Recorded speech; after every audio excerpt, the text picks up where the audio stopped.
Bueno, entonces, en este primer video vamos a estudiar el concepto de resistencia.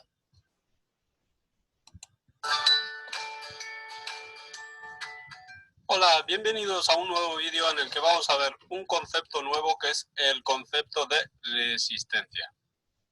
Para entender este concepto vamos a poner el siguiente circuito formado por una pila y un componente al cual se le llama resistencia. La resistencia es este componente dibujado aquí. ¿Y qué misión tiene este componente? Pues lo vamos a ver con una simulación. El polo positivo atraerá a los electrones del polo negativo, de tal manera que este electrón viajará a través del cable atraído por el polo positivo, llegará a la entrada de la resistencia y en la entrada de la resistencia encuentra un obstáculo, no puede pasar libremente. Entonces choca con la resistencia, pierde energía en forma de calor y prosigue su camino hasta llegar al polo positivo. Cuando llega al polo positivo, la pila pues lo arranca de ahí y lo lleva al polo negativo. Lo que nos interesa es la misión de esta resistencia. La resistencia es un componente que se opone al paso de electrones. Es un componente para quitar energía.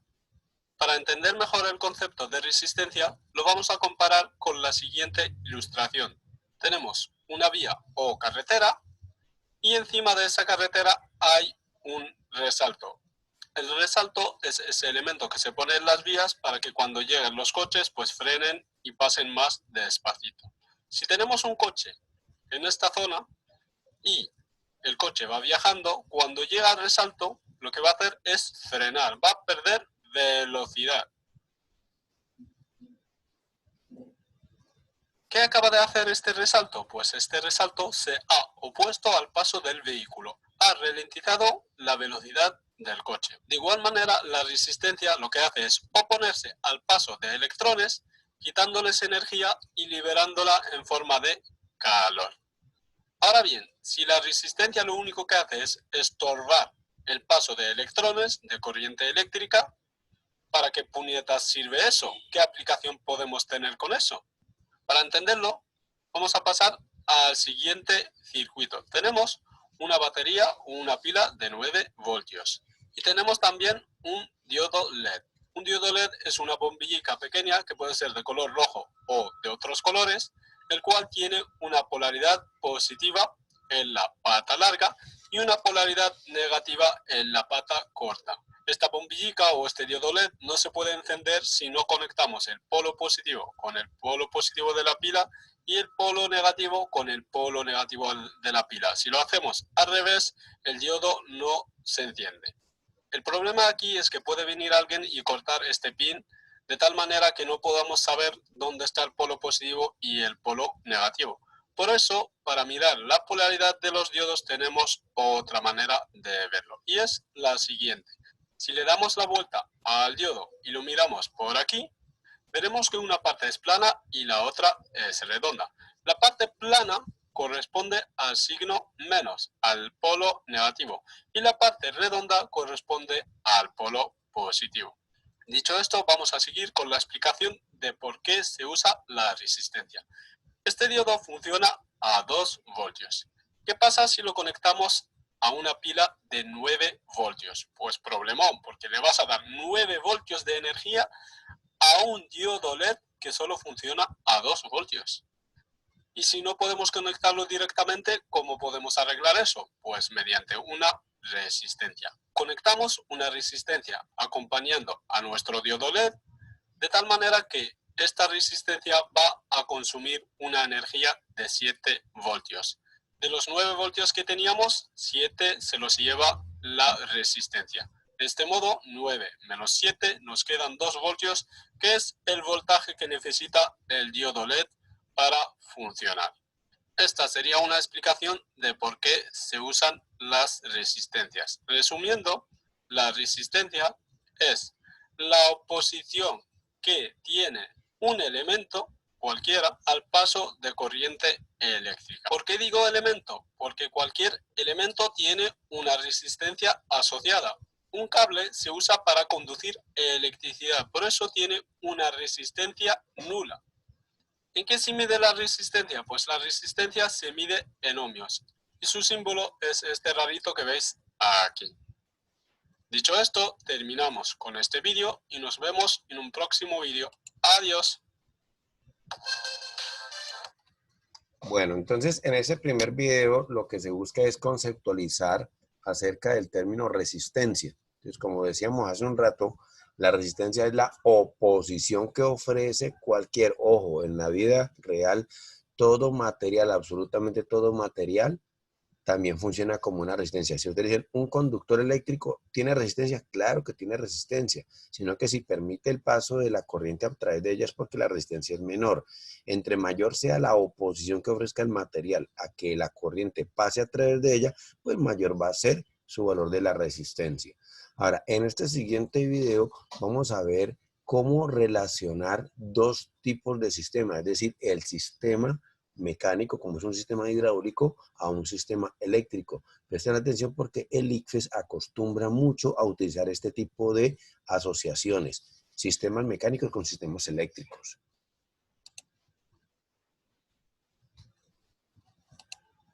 Saludos a todos, en este vídeo vamos a ver en qué consiste la resistencia eléctrica, una serie de conceptos relacionados con la misma y cómo se asocian estos elementos en un circuito en formato serie, paralelo y mixto. Para explicar el concepto de resistencia eléctrica vamos a hacer uso de una similitud con un circuito hidráulico. Como veis en la parte izquierda de la pantalla tenemos un circuito hidráulico y en el de la derecha su correspondiente circuito eléctrico. El circuito hidráulico vemos que está compuesto de una bomba encargada de mantener el agua en movimiento por el circuito, las tuberías que transportan el agua dentro del mismo y un fino conducto que se opone al paso del agua por el circuito. Pues bien, la bomba correspondería al generador de tensión en el circuito eléctrico, las tuberías, los conductores y el fino conducto a la resistencia eléctrica. El comportamiento del circuito hidráulico es muy similar al eléctrico. Así, la bomba generaría la suficiente presión para que el agua se moviese por el circuito hidráulico, que es lo mismo que hace el generador eléctrico. Pero en vez de poner en movimiento agua, pone en movimiento cargas eléctricas. En el circuito hidráulico, este movimiento de agua, más propiamente dicho, el caudal por las tuberías, que sabemos que se mide en litros por segundo, constituye en el circuito eléctrico la intensidad de corriente eléctrica, que no es más que el número de electrones por segundo y su unidad de medida es el amperio. En el circuito hidráulico, cuando el movimiento del agua atraviesa el fino conducto, el caudal disminuye, es decir, este fino conducto se opone al paso del agua. En el circuito eléctrico sucede lo mismo. En definitiva, con la idea que nos tenemos que quedar es que a mayor valor de resistencia, menor valor de corriente, pero mayor valor de tensión entre sus extremos. La simbología empleada para representar la resistencia eléctrica es la que veis en pantalla. El símbolo correspondiente a la normativa IEC, también normativa DIN y EN, es más utilizada en Europa, mientras que el símbolo de la normativa NEMA, también normativa ICS, ANSI o IE cubo, es más utilizada en América. Se puede usar indistintamente un símbolo u otro. Yo usaré el símbolo IEC, que es más fácil de dibujar. En un circuito no solo nos encontramos una resistencia como pasaba en el caso anterior, sino que nos encontramos varias. Nuestro objetivo será el de calcular una única resistencia que equivale a todas las resistencias del circuito. Esta resistencia se conoce como resistencia total o resultante. Para ello debemos determinar cómo se pueden asociar estas resistencias. La primera asociación que vamos a ver es la asociación en serie. En esta nos encontramos una resistencia a continuación de la otra en el circuito. De esta forma, las resistencias solo comparten de dos en dos un terminal común.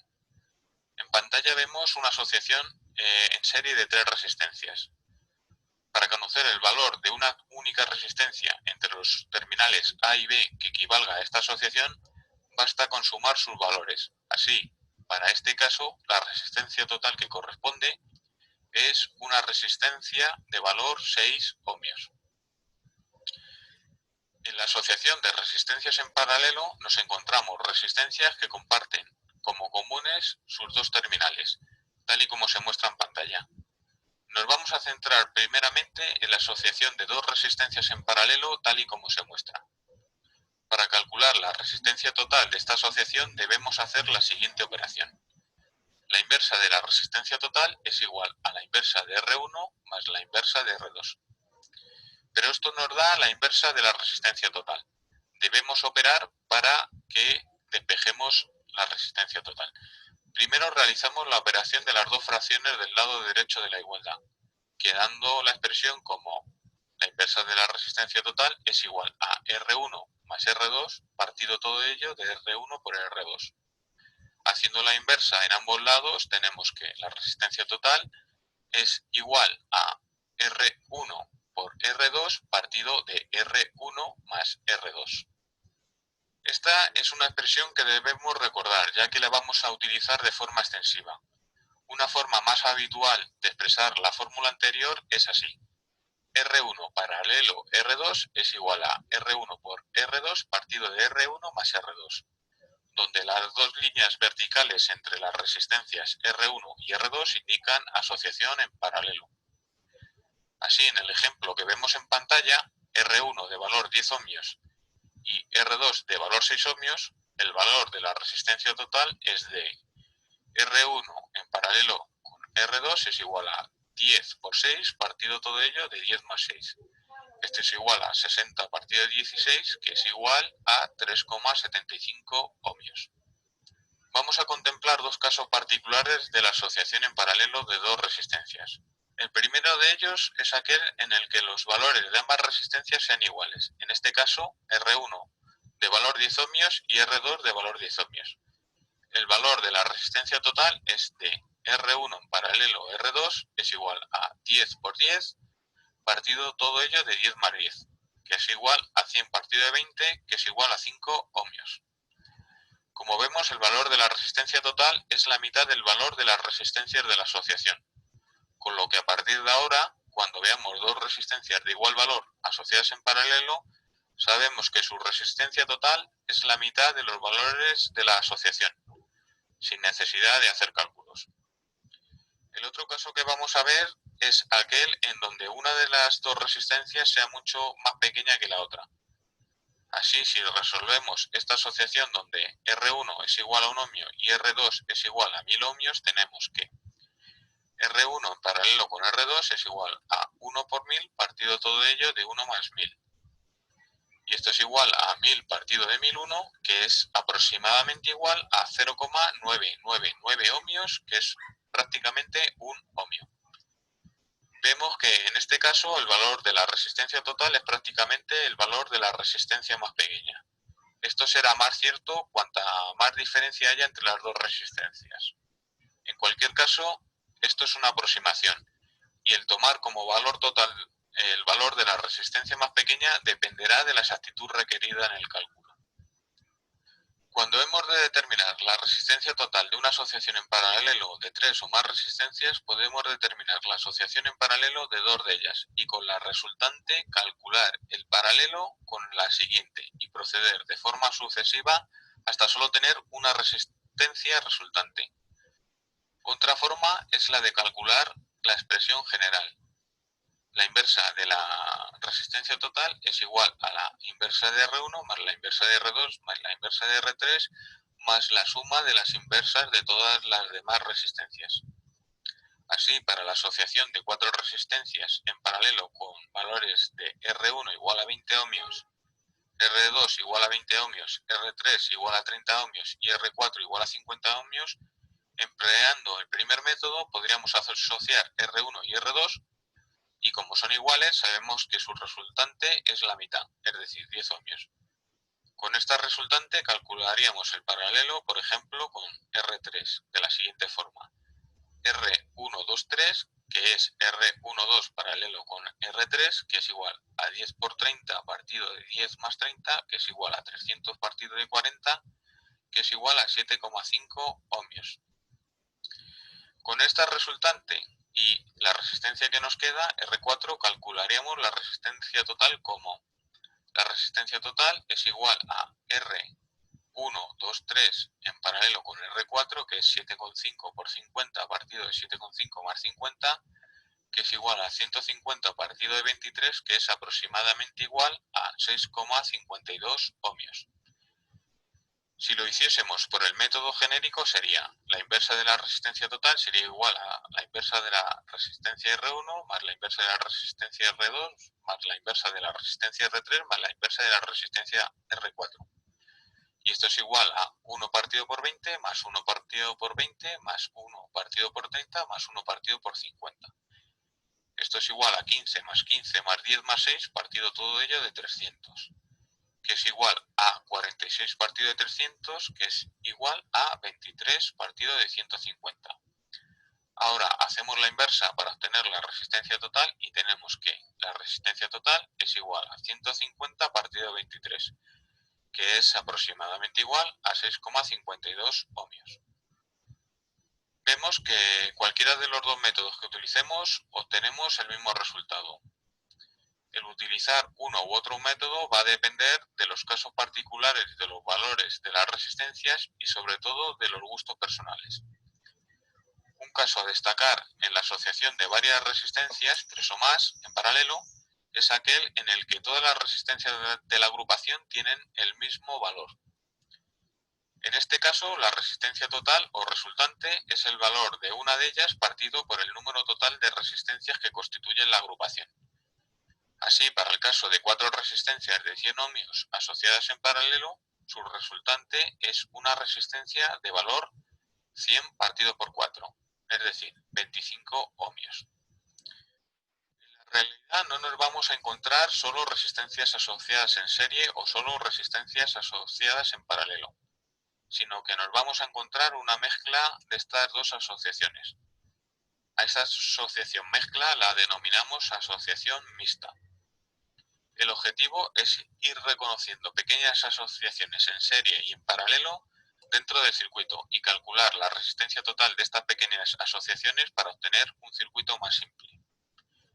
Una vez obtenido el nuevo circuito simplificado, volvemos a reconocer pequeñas asociaciones en serie y en paralelo para volver a simplificar el circuito. El proceso se continúa de forma sucesiva hasta que solo tengamos la resistencia total entre los terminales especificados. Para ilustrar este método vamos a calcular la resistencia total del siguiente.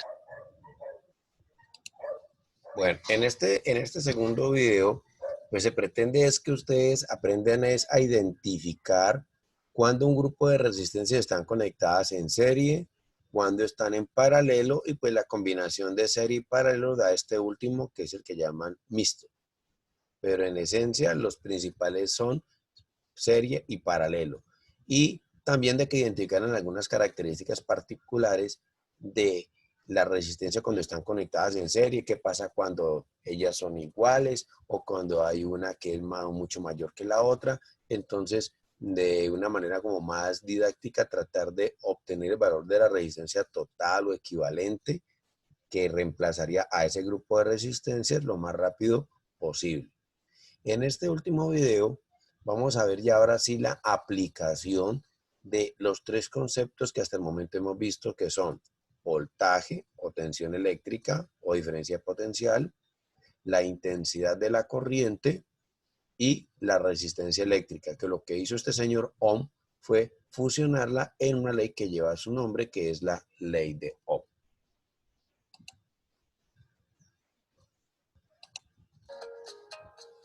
Hola, bienvenidos. Vamos a ver en este vídeo la tercera ley con la que vamos a trabajar en este curso, que es la ley de Ohm.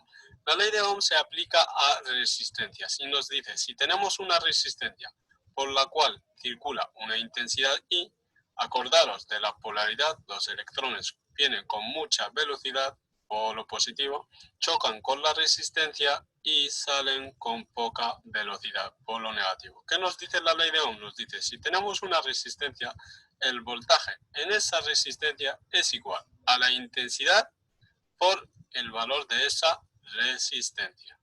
Dicho esto, imaginaos que I es igual a 2 amperios y la resistencia es de 5 ohmios. ¿Qué voltaje tendríamos en la resistencia esta? Pues tendríamos VR igual a I por R. Intensidad 2 amperios por resistencia 5 ohmios. 2 por 5, 10 voltios. Si cogemos un polímetro, está en modo off. Si queremos medir el voltaje, lo tendremos que poner en voltaje de corriente continua, ya que estamos en corriente continua.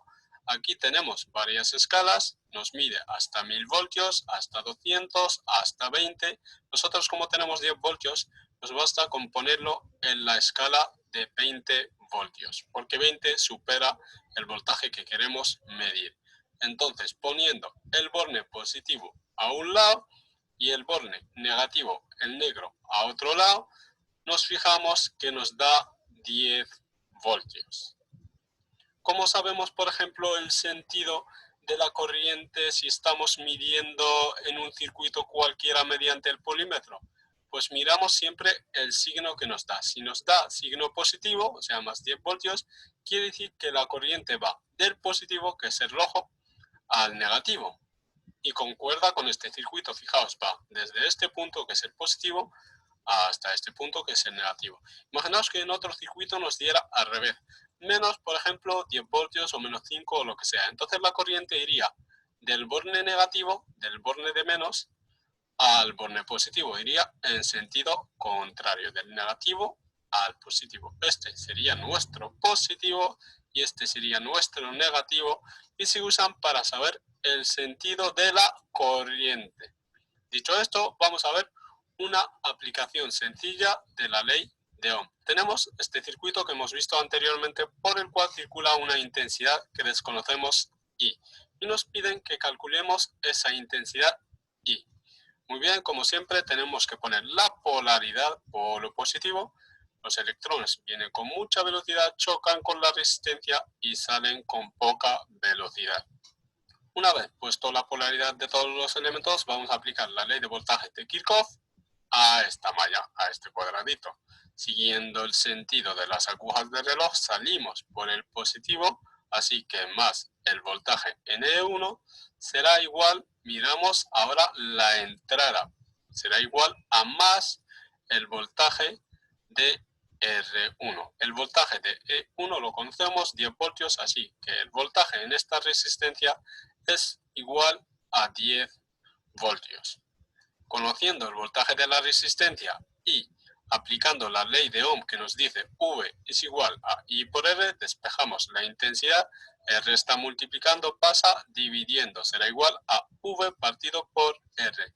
¿Qué voltaje circula por esta resistencia? Pues circula el voltaje de 10 voltios, así que 10 voltios partido por 5 ohmios. 10 partido por 5 será igual a 2 amperios. Y esa es una de las aplicaciones de la ley de Ohm.